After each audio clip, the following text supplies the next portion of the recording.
আসসালামু আলাইকুম। কেমন আছেন সবাই? আশা করি ভালো আছেন। আজ আপনাদেরকে দেখাবো ভিন্ন রকম একটি রেসিপি, যেটি চট্টগ্রামের ঐতিহ্যবাহী একটা খাবার।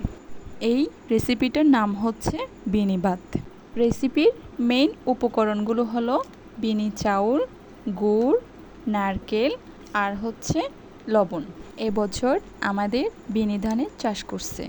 সব ধরনের উপকরণ যখন হাতের কাছে আছে তখন আর রান্না না করে থাকতে পারলাম না, আর আপনাদের মাঝেও শেয়ার করে ফেললাম। বিনি ভাত রান্না করা কিন্তু এত সহজ না।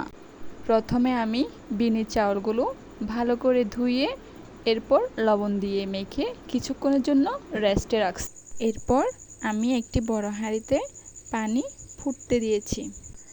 এরপর আমি ফুটন্ত গরম পানির উপর বিনি চাউলগুলো বসিয়ে দিয়েছি। এরপর কিছুক্ষণ ঢাকনা দিয়ে ঢেকে বিনি চাউলগুলোকে ভাপিয়ে নিতে হবে। মাঝখানে কয়েকবার নেড়ে চেড়ে দিতে হবে। এই চাউলগুলো কিন্তু ভাপেই সিদ্ধ হবে। ভাপে সিদ্ধ হওয়ার পর চাউলগুলো আঠালো হয়ে যায়। এটা খেতে কিন্তু ভীষণ সুস্বাদু হয়। এরপর আমি নারকেল কুড়িয়ে নিলাম।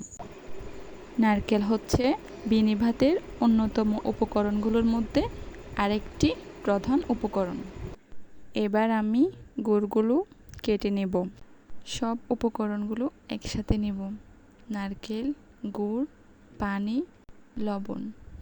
সব উপকরণগুলো আমি এবার একসাথে অ্যাড করব। এই রান্নাটা আমি আমার আম্মুর কাছ থেকে শিখেছি।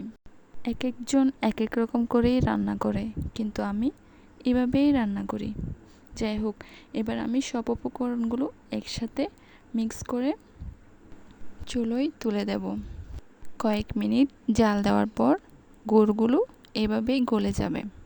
মাঝখানে একটা কথা বলে রাখি, আমার ভিডিওগুলো যদি আপনাদের ভালো লেগে থাকে প্লিজ আমার চ্যানেলটিকে সাবস্ক্রাইব করবেন।